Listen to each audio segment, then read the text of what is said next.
अस्सलाम वालेकुम। आज हम पढ़ेंगे आपकी बुक में पेज नंबर 65 और हैलोजेंस के बारे में। साथ आप इसके मार्क लगाते जाएं।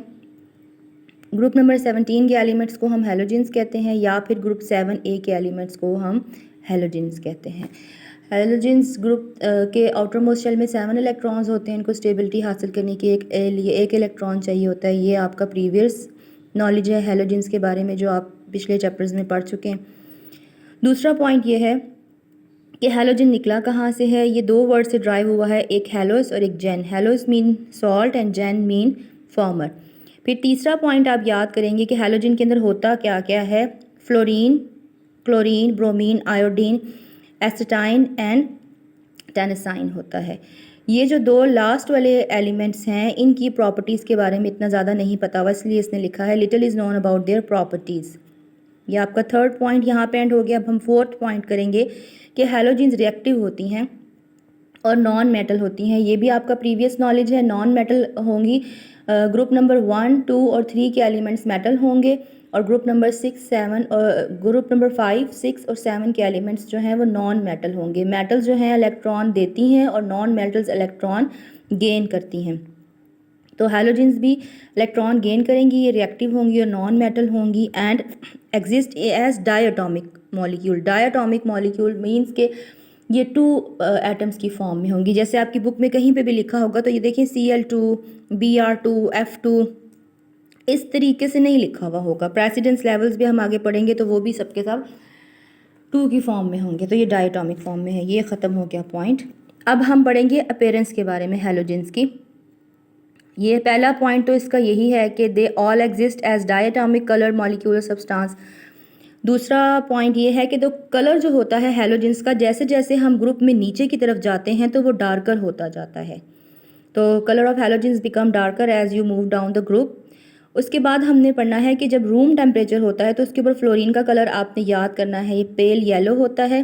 क्लोरीन का कलर येलो ग्रीन होता है। ब्रोमीन का कलर रेड ब्राउन लिक्विड होता है। ये आयोडीन जो है उसका कलर ग्रे होता है, ब्लैक सॉलिड होता है। ये आपको याद रखना है। फ्लोरीन और क्लोरीन गैसेस होती हैं।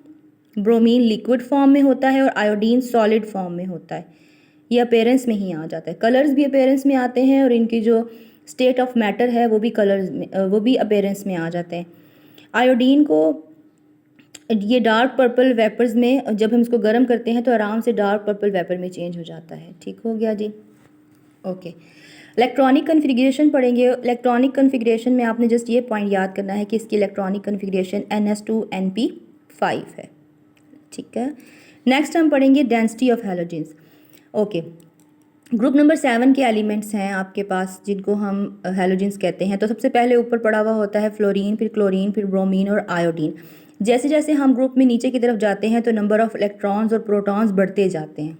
एटॉमिक नंबर बढ़ता जाता है ना ग्रुप में, जैसे जैसे नीचे जाते हैं मैथ नंबर भी बढ़ता जाता है। तो of course number of protons और नंबर ऑफ इलेक्ट्रॉन्स भी बढ़ते जाएंगे। ये भी आपका प्रीवियस नॉलेज है चैप्टर नंबर 2 का। उसके बाद जिसकी वजह से साइज, इलेक्ट्रॉन और प्रोटॉन बढ़ेंगे तो साइज भी इंक्रीज होता जाएगा और वॉल्यूम भी इंक्रीज होता जाएगा। और डेंसिटी क्या होती है? डेंसिटी का ये फार्मूला होता है D = mass per unit volume। The density which is mass per unit volume increase, density भी इंक्रीज होती जाएगी। उसके बाद है, अब ये नेक्स्ट करेंगे, fluorine and chlorine are gases, bromine is liquid, ये हम ऊपर भी डिस्कस कर चुके हैं, एंड आयोडीन इज़ सॉलिड। ये इसका थर्ड पॉइंट हो गया। फोर्थ पॉइंट क्या है? सॉलिड आयोडीन जो होती है हैज़ मॉलिक्यूल्स दैट आर, जाहिर बात है जब सॉलिड होगा तो आपको पता है सॉलिड के जो मॉलिक्यूल्स होते हैं वो टाइटली पैक्ड होते हैं।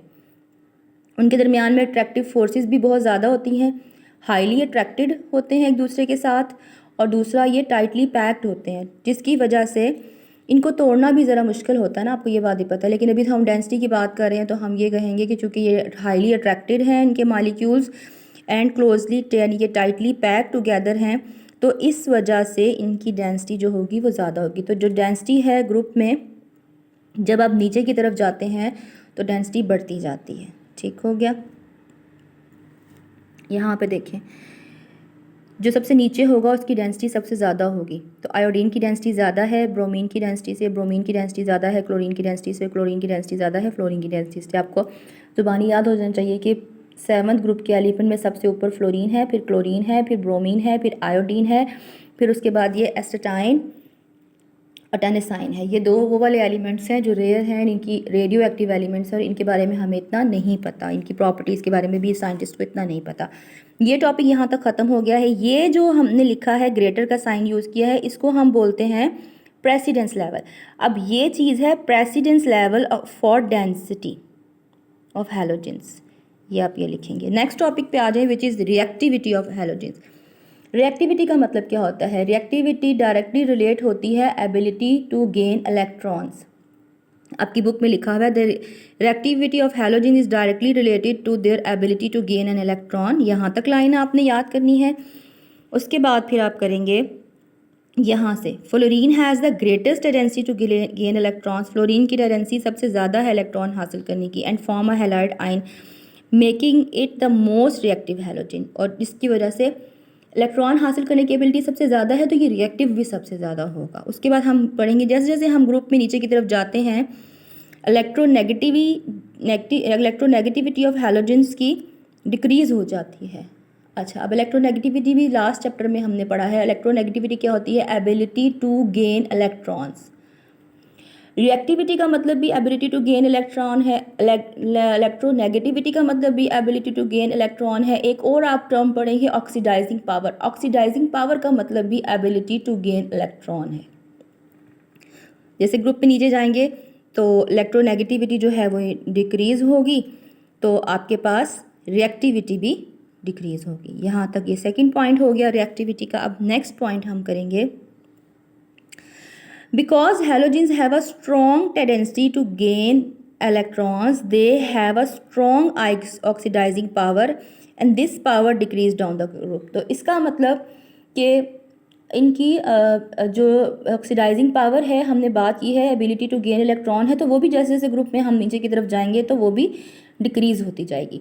यानी कि रिएक्टिविटी भी नीचे की तरफ जाएंगे ग्रुप में डाउन तो डिक्रीज़ होगी, इलेक्ट्रोनेगेटिविटी भी ग्रुप में नीचे की तरफ जाएंगे तो डिक्रीज़ होगी, ऑक्सीडाइजिंग पावर भी ग्रुप में नीचे की तरफ जाएंगे तो डिक्रीज़ होगी।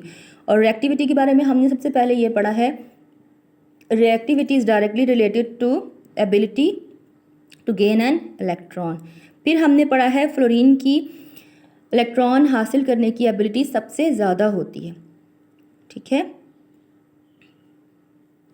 जैसे जैसे ग्रुप में नीचे जाते हैं, अब हमने बात की कि क्यों ज़्यादा होती है, क्योंकि इलेक्ट्रोनेगेटिविटी जो होती है ना, वो नीचे नीचे जाएंगे तो ज़्यादा होगी। आप पहले पढ़ चुके हैं, मैं अगेन रिपीट कर रही हूँ ताकि आपको अच्छे से ये मेमोराइज हो जाए सारी चीज़ें। ठीक हो गया। और फिर ऑक्सीडाइजिंग पावर भी जो है वो डिक्रीज़ होती है। ओके, अब हमने जैसे हमने यहाँ पे किया ना प्रेसिडेंस लेवल डेंसिटी का हैलोजेंस के लिए, अब यहाँ पे हम करेंगे precedence level of oxidising power and reactivity का। ये प्रेसिडेंस लेवल है, ठीक है, सबसे बड़ा यानी कि कौन है। हमने बात की है ग्रुप नीचे की तरफ जाएंगे तो डिक्रीज़ होगा, इसका मतलब जो ग्रुप में ऊपर है वो बड़ा होगा। तो फ्लोरीन का ज़्यादा है, फ्लोरीन का क्लोरीन से ज़्यादा है, क्लोरीन का ब्रोमीन से ज़्यादा है, ब्रोमीन का आयोडीन से ज़्यादा है। और ये हमने जो ऊपर पढ़ा था ना डायटोमिक फॉर्म में, देखिए आपको नज़र आ रहा है ये डायटोमिक फॉर्म में लिखा हुआ है। ठीक हो गया। तो हम अभी इसका एक जनरल ओवरव्यू करते हैं जो हमने इस टॉपिक में इस पूरे पेज में पढ़ा है। सबसे पहले हमने पढ़ा हैलोजेंस क्या होती हैं। ग्रुप नंबर 7 के एलिमेंट्स को हम हैलोजेंस कहते हैं। इनके आउटर मोस्ट शेल में एक इलेक्ट्रॉन होता है। और फिर हमने पढ़ा ये 2 लफ्ज़ों से मिलकर बना है हैलोस एंड जेन। एक का मतलब होता है सॉल्ट और जेन का मतलब होता है फॉर्मर। फिर हमने पढ़ा इसमें होता है सबसे पहले फ्लोरीन हैलोजेंस में, फिर क्लोरीन, फिर ब्रोमीन, फिर आयोडीन, फिर एस्टेटाइन और फिर टेनेसाइन। ठीक है, एस्टेटाइन और टेनेसाइन जो हैं दोनों रेडियो एक्टिव एलिमेंट्स हैं, बुक में लिखा हुआ है और मैंने मार्क भी करवाया। और इनकी एबिलिटीज़ के बारे में हमें बहुत कम पता है। ठीक है, ये अगर आपको यहाँ से पता चलना हो कि कैसे करना है, मार्क्स कैसे लगाने, तो 2 मिनट वीडियो पॉज कर दें और इसको आप जूम करके देखेंगे तो ये आपको पता चल जाएगा कहाँ से कहाँ तक मैंने पॉइंट्स लगाए हैं। अपीयरेंस के बारे में हमने 3 बातें पढ़ी हैं। एक तो हमने ये पढ़ा है कि ये डायटोमिक फॉर्म में होता है, यानी कि 2 एटम्स की फॉर्म में। दूसरा हमने पढ़ा है कि इनके कलर्स कैसे होते हैं। तीसरा हमने स्टेट ऑफ मैटर पढ़ी है। तो कलर्स के बारे में आपने पढ़ा है फ्लोरीन के ये पेल येलो है, क्लोरीन येलो ग्रीन है, ये आपको याद करना पड़ेगा। और फिर हमने पढ़ा फ्लोरीन और क्लोरीन जो है वो गैसेस हैं। और फिर हमने पढ़ा जो ब्रोमीन है वो लिक्विड है। और फिर हमने पढ़ा आयोडीन जो है वो सॉलिड है। इलेक्ट्रॉनिक कन्फिग्रेशन इसकी NS2 NP5 है, रिपीट कर रही हूँ मैं। फिर डेंसिटी, हमने डेंसिटी के बारे में ये टॉपिक पढ़ा था, पॉइंट पढ़ा था कि जैसे जैसे हम ग्रुप में डाउन जाते हैं, किसी भी ग्रुप में, चाहे वो ग्रुप 1 हो, 2 हो, 3, 4, 5 कोई भी ग्रुप हो, जैसे जैसे हम डाउन जाएंगे आपको पता है एटॉमिक नंबर भी बढ़ेगा, मास नंबर भी बढ़ेगा, इलेक्ट्रॉन्स और नंबर ऑफ प्रोटॉन्स भी बढ़ेंगे। जब इलेक्ट्रॉन्स और प्रोटॉन्स बढ़ेंगे तो ज़ाहिरी बात है साइज़ भी बढ़ेगा, उसकी वजह से वॉल्यूम भी बढ़ेगा। और डेंसिटी रिलेट करती है मास पर यूनिट वॉल्यूम से, तो फिर डेंसिटी भी इंक्रीज़ होगी ऑफ कोर्स। तभी तो वो कह रहा है कि जैसे जैसे नीचे जा रहे हैं तो जो कि आयोडीन सबसे नीचे है और ये है भी सॉलिड फॉर्म में। सॉलिड के जो मॉलिक्यूल्स होते हैं वो उनके दरमियान में हाई अट्रैक्टिव पावर्स होती हैं और दूसरा क्लोजली पैक्ड होते हैं एक दूसरे के साथ, तो जिसकी वजह से इसकी डेंसिटी सबसे ज़्यादा है। और फिर ये प्रेसिडेंस लेवल आपकी बुक में नहीं लिखा हुआ, तो ये आप लिख लीजिएगा। नेक्स्ट है हमारे पास रिएक्टिविटी, ये भी 2-3 दफ़ा रिपीट किया है। एबिलिटी टू गेन इलेक्ट्रॉन, और क्यों टॉप टू बॉटम जाएंगे तो ये डिक्रीज़ होती जाएगी, क्योंकि इलेक्ट्रोनेगेटिविटी टॉप से बॉटम जाएंगे तो डिक्रीज़ होगी, यानी कि फ्लोरीन की सबसे ज़्यादा, जैसे डेंसिटी जो है ना टॉप टू बॉटम इंक्रीज़ होती है ना, लेकिन जो रिएक्टिविटी है, इलेक्ट्रोनेगेटिविटी है, ऑक्सीडाइजिंग पावर है, ये टॉप टू बॉटम डिक्रीज़ होती है। जो सबसे ऊपर है वो सबसे ज़्यादा होगा रिएक्टिव, जो सबसे नीचे है ग्रुप में वो सबसे कम। ओके जी, अल्लाह हाफिज़।